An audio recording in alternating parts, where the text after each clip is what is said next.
One of the things that we like to do at Relational Advisors is talk about topics within the community that a lot of us are facing, and both employers face the burden, and we as employees face the burden as well of caretaking, and maybe even burden isn't the right word, responsibility, let's say.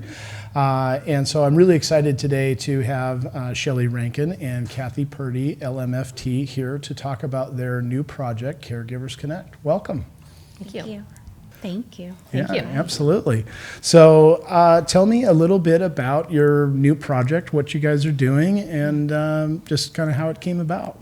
I'm going to let you start. Well, I kind of had this idea because, 30 years ago, I found myself in a caretaking situation with my dad.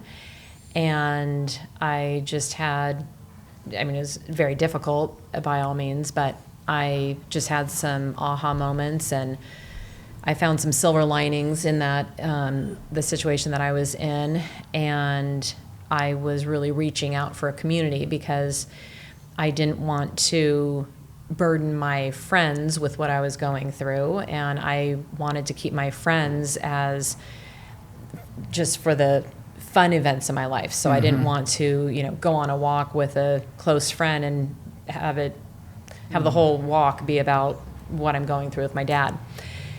Then fast forward to present moment, and I'm experiencing a caretaking position with my mom. And again, I'm finding that so many people in our community are going through almost the same exact thing. And so I just kind of threw it out there that I'm going to start a caregivers support group. And so many people weren't just like, oh, that's a great idea. They were saying things like, Shelly, please do that. Please do. I need this so bad. And other feedback I would get from people, things such as, I feel like I'm in a silo doing this all on my own. I'm on an island, going through all of these emotions on my own. And I thought it just doesn't need to be that way. There's so many people who are going through almost the same exact scenarios.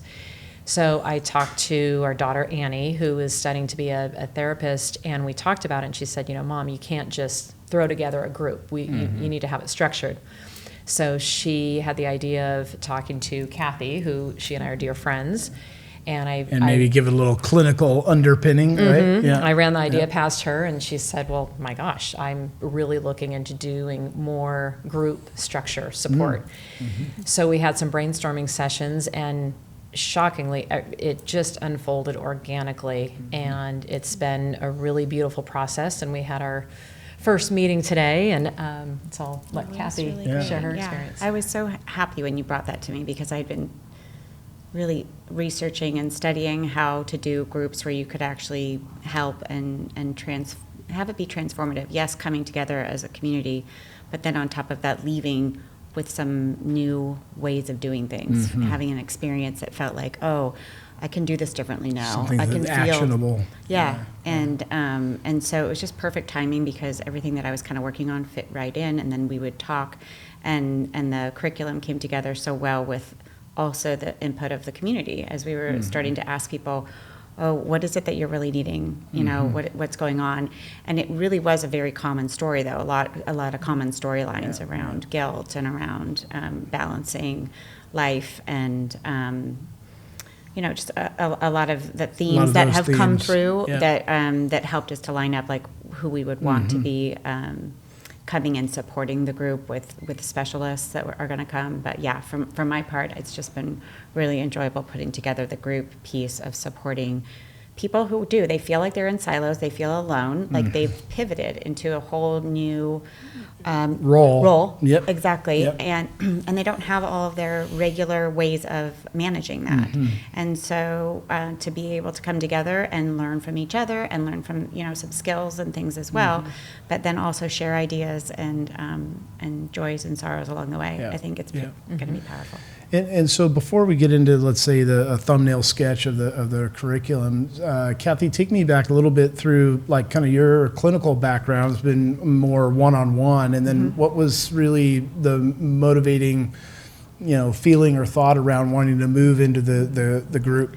Yeah, well, I did for about 16 years while I was raising my girls. I was going 5 times a year to group kind of a deeper group connection kind of experience and learning about that experience. And then when I did go back in and do individual when I was working as a therapist, I was in charge of a group as well. It was a small group of 6 interesting. people. Okay.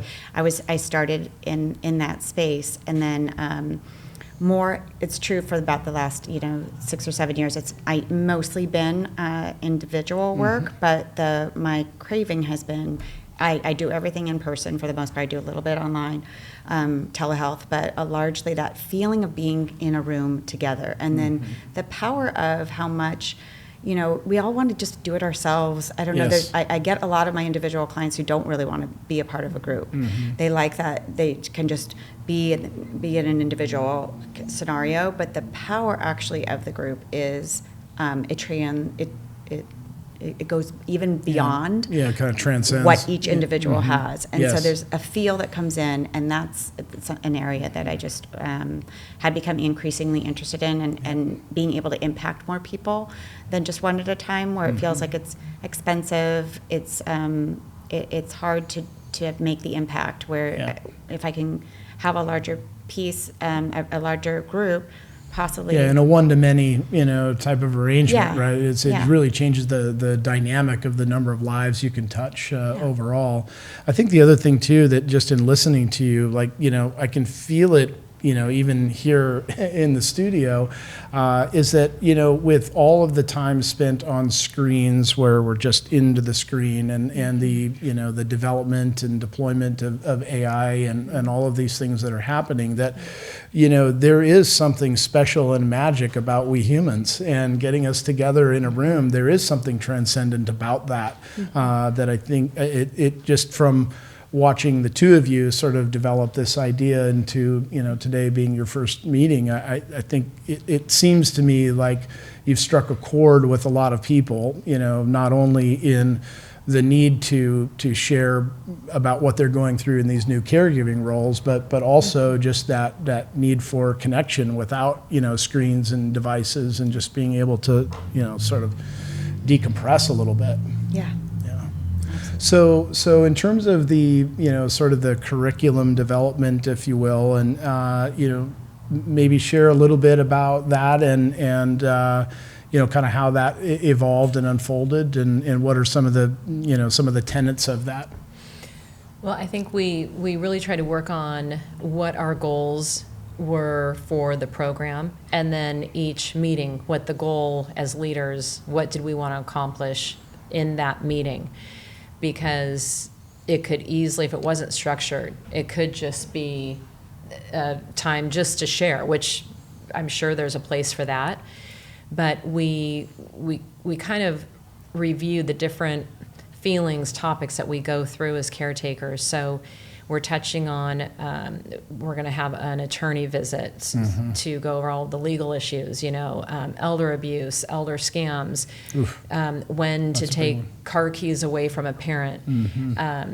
Then we have a gerontologist who, to me, she's like the voice of the parent. It's so important we know what our voice is as a caregiver and the side of the caretaker, but we need to remember it's much deeper than just role reversal. The child's now just taking care of the parent.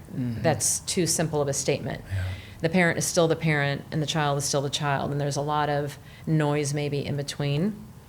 And then, so we'll have a kind of an educational piece at each meeting, and then there's a mindful practice during each meeting. Wonderful. And it's interesting, as I do practice that, but going over the meetings with Kathy, there's still a part of me saying, we don't need to really, we need to spend time on that. I still have that little voice, let's just rush through and just get the informative piece. And they're so connected to, I think for this program to be successful, they have to be connected. And I feel like Kathy is just this gentle, strong warrior that, nope, we will go through this, and we will go through this in the time that it should be allotted. And we had an exercise today. I wanted to take a minute off, and I don't know if you were doing this, but I was like, okay, it's time. And she was just very calm. nope, it's It was not supposed to time be and 5 minutes, and at 4, she's like, we could maybe. Shelly was ready to Like, let you- yeah, done. right. yeah. And we can't rush it. So I appreciate that so much. And as a result, the impact was just, it was beautiful. And so, Kathy, like, share a little bit about like that moment. Like, why is that really important to do within that group setting, and to take the full 5 minutes and not cut it off at 4? Yeah, well, it was a really interesting process, even like coming up with what the exercises would be, because we would talk and it was like, these are the areas that people are struggling with, that they're going to be coming in with generally, that we know from their report and also from experience. And then trying to tie in the missing skills that are needed for a more resilient outcome with that. So there's specific therapeutic and mindful kind of practices that if they're missing in your experience, that you're going to be feeling that, and you're going to be lost in a particular story, or you're going to be lost in a particular emotion and not really realizing what you need to do with it. And so the very first practice we wanted to teach was, how do you really land here and be safe in this group? Interesting. How do you become aware of what it is you're even thinking about, so you know even what you would want to share about? Right.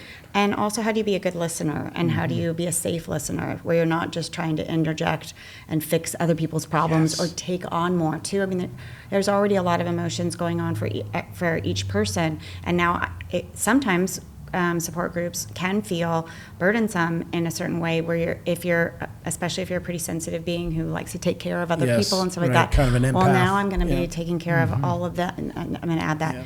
So the practice was really about how to be a listener that is compassionate, but not trying to fix or analyze anything, and just hold the space for the other. Yeah. And then the speaker was just speaking from a place of what am I aware of now? Just trying to, and there was, so it almost just calms your nervous system and kind of sets your brain chemistry to where you're really in a good place to participate in the experience. Yep. Surprisingly, I think people wanted it to, they were worried that 5 minutes each was going to be too long. Yeah. They're like, what? And I think surprisingly people felt like calmed by it. Well, not I as think stressed you out. said something, because someone did raise their hand and say, okay, I'm just going to call it out. 5 minutes is a long time. And you said something like, well, any shorter would rob you of that opportunity to feel uncomfortable. And so the feedback that we got was, and I felt it, it's almost, it's a comfort, or I don't have a role of fixing what the speaker is telling me. I'm just here to listen, just to hold the space, and to translate it into what the caregiver might be going through. What I feel like this exercise or the mindfulness exercises do, it brings clarity. So where prior to this exercise, I might be constantly thinking, in good intentions, I want to fix what this person is telling me. Right. I want to interrupt and help them. Well, just staying calm and taking that job out of my realm, I just have this clarity, and I can take that on to, if I'm, in a stressful situation outside of this group, it just, that's my new go-to, is this clarity and this calmness to be able to make better, make decisions easier, or there's just the clarity is a lovely feeling.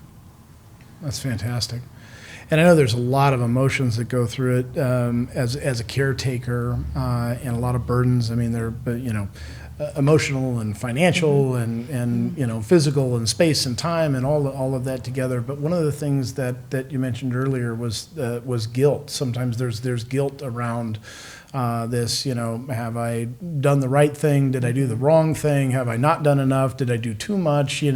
So how does guilt play a role in all of that? And then how does one sort of cope with that? It's going to be it's kind of integrated into the curriculum, but some teaching is going to happen around what emotions do for us. So even understanding that when I'm experiencing an emotion like guilt, it's trying to tell me something. So it's telling me they're kind of each emotion has that to them. They're not just there to torture us or something, right? So and guilt is saying you're a little off base, like you're off track. Yeah. And so it's important to be able to notice, oh, I'm feeling guilty. Okay, where am I off track? Is that true? Ooh, and be able that's to good. kind of check in with that. Actually, I'm not. Like maybe there's guilt coming up because I spent so much time with my family because my kid had a soccer game this weekend or whatever, but I also, then I missed out on time with my mom, caretaking her, and she missed me. And so I'm feeling guilt about that. But realizing that you weren't off base, you were making a choice that was an impossible choice. So it's Right. not like I'm off base. Yeah, there's no perfect decision There's no perfect there. decision, and so it can help you to understand the guilt. Oh, of course that would come up. Yes. I obviously want to be both places. Right. That's not possible. And so from a more of a healthy adult self, we're able to kind of hold both, I guess. Yeah. And we'll be talking more about even that capacity with people. Yeah. So while we're on the topic of emotions, I mean, I think another one that seems to present itself is resentment. I mean, sometimes there's resentment, even against the parent or towards the parent. There can be resentment towards just the situation or siblings. So what are some of the, threads and topics that you guys have talked around resentment? Yeah.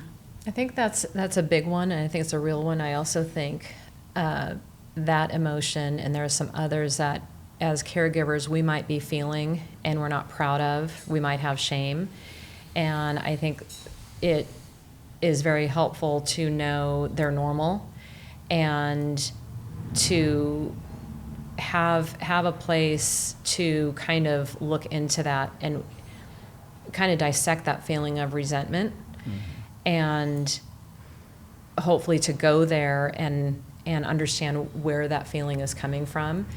I think my biggest kind of epiphany is in hearing from others is a lot of people feel that. And so it is very normal. I didn't mean to interrupt. Yeah, no. Yeah, I was going to say, and I think that one of the things is to be able to validate it and not have it hidden, to be able to actually name it. Oh, I'm feeling resentful. Yes. Okay, if that's what's actually going on. And I think that what ends up making people feel really in pain is that they feel like if they're resentful, then they're obviously a bad daughter or they're a bad person or something like this. Or there can be judgment in one way or the other that comes up if they did really face their resentment. And again, the truth is we can be resentful and also be, appreciative of maybe time that I do get here, or because there can be that I should be appreciating this time, or I should have, maybe later on that comes in at you I wish I'd spent more time appreciating this, and I think that it's just resentment is normal, so normalizing it, that makes sense, and then recognizing that that's not the totality of how you feel, but that at times that's going to come up.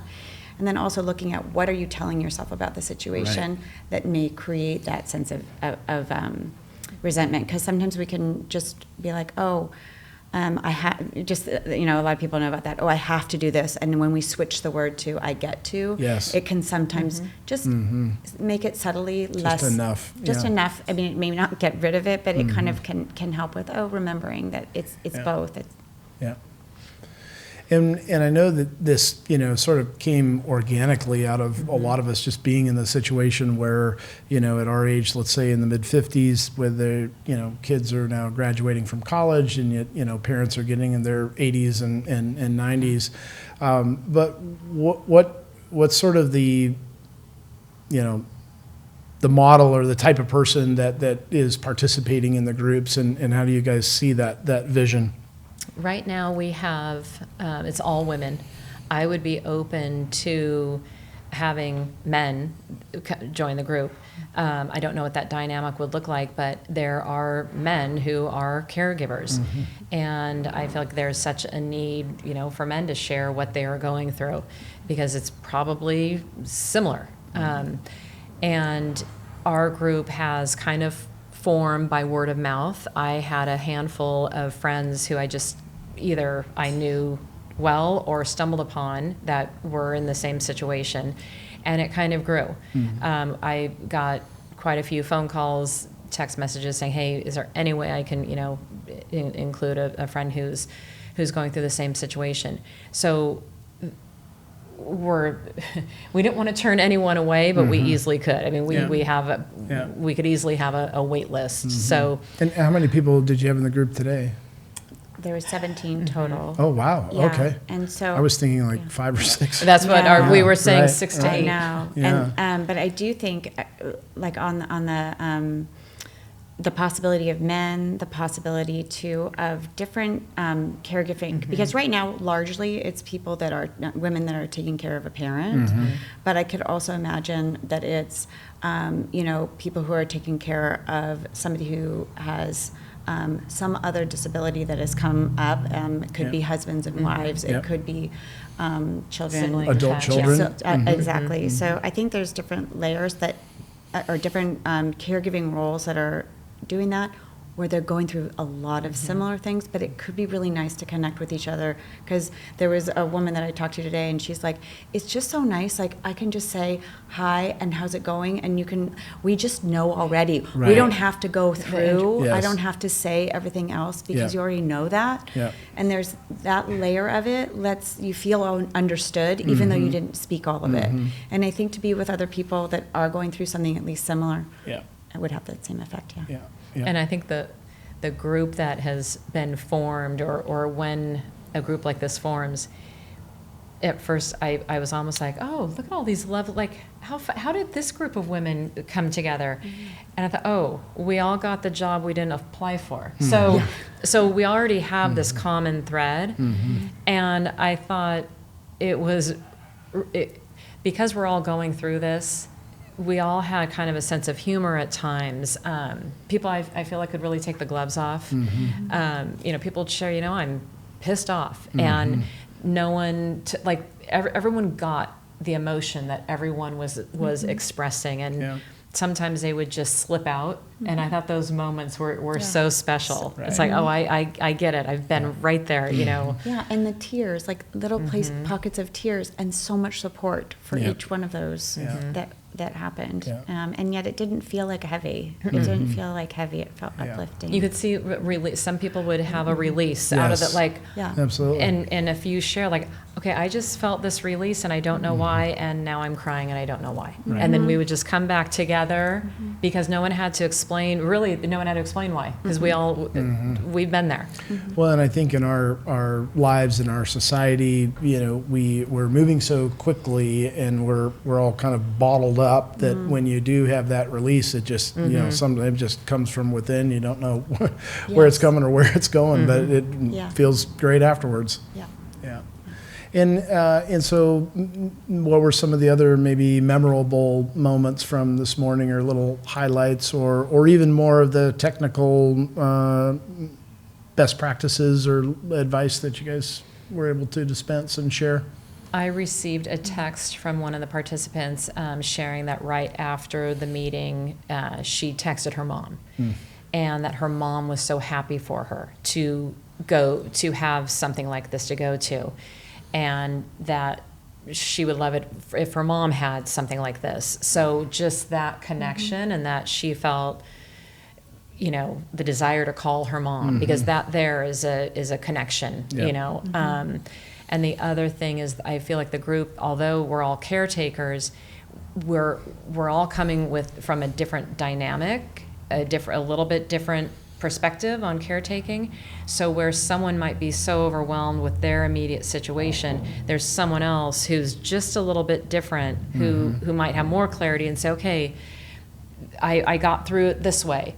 So just the dynamic of the group, that we're bringing our experience through, and I think we're just going to help each other so much, because we're it shows like this. I think there's capacity for each member to have strength too, like that each will have places where they're trying to learn, and then they'll have places where they're actually being the one who's teaching or helping. Yep. So I love that about the differences, and I loved the hominess. Everybody was welcomed, and I don't know how that goes long term, but to have it in my home and have a place where there's kitchen and a little bit of food and tea and teacups, and there's just like a certain sense of humanity. You're not alone, and by the way, you're totally, this is all normal, what you're experiencing, and let's just all gather together and get through it together. Yeah. It felt homey that way. Yeah. Fantastic. And so as it stands today, how many meetings roughly do you guys have, sketched out? We have a total of 7. There's six? six once a month for 6 months. Okay. So That's a good span of time, where it's not like a year commitment per se, but it's also enough to sort of digest and have some experience in between one meeting and the other. Yeah, we're actually reading a book during it as well, so they'll have like some time with this book during it. And then we were also talking about maybe there's going to be people who in between who would like more to gather with each other and go for a walk or a coffee or something like that. Right. And then maybe afterwards there's going to be some energy that they'll want to continue something. But we'll have laid down the kind of important foundations. Foundations, maybe. the big chunks, right. And what book are you reading, and why did you pick that one? We're reading Being Mortal, and I was told about this book, and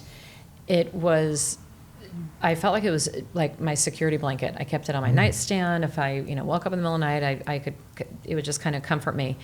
And the author, I'm going to, Atul Gawande, I'm hoping I'm pronouncing it right. He is just such a sweet, loving voice in this book. And my biggest takeaway is the importance of the parents' mental safety and physical safety. Yeah. So I think in our culture, we're so concerned about their physical safety that we need to listen to the parent and hear how they want to be treated, how they want to live their life, What their priority what their is. What their Right. and value that. And also, there isn't just one way to take care of the parent, so there is no guilt in, oh my gosh, you need to have your parent move in with you. He's not saying that. It's just every scenario is so different. So I just felt so supported, and so we're breaking it down by a few chapters each. That's great. Each That's meeting. inspiring.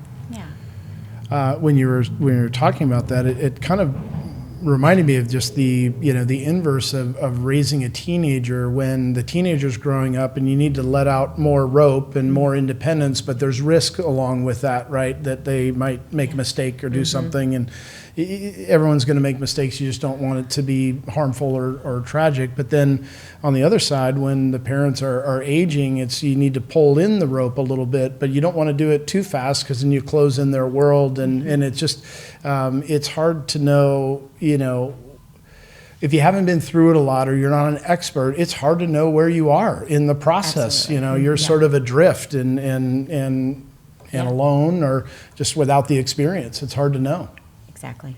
Yeah. Well, thank you guys so much for your time. That was fantastic. I think really helpful for a lot of people. And so if somebody is listening and they would like more information or to get in touch, then what's the best way to do that? Is it maybe through your website, Kathy? I mean, certainly through relational.com, you can send us a note and we'll pass it on. But I think you have your clinical practice website. Yes, you can go to kathypurdylmft.com. And Okay. yeah, it'll Perfect. be on there. All right, give it to me one more time. kathypurdylmft.com. Okay, love it. All right, well, thank you guys so much. Great job. Thank you.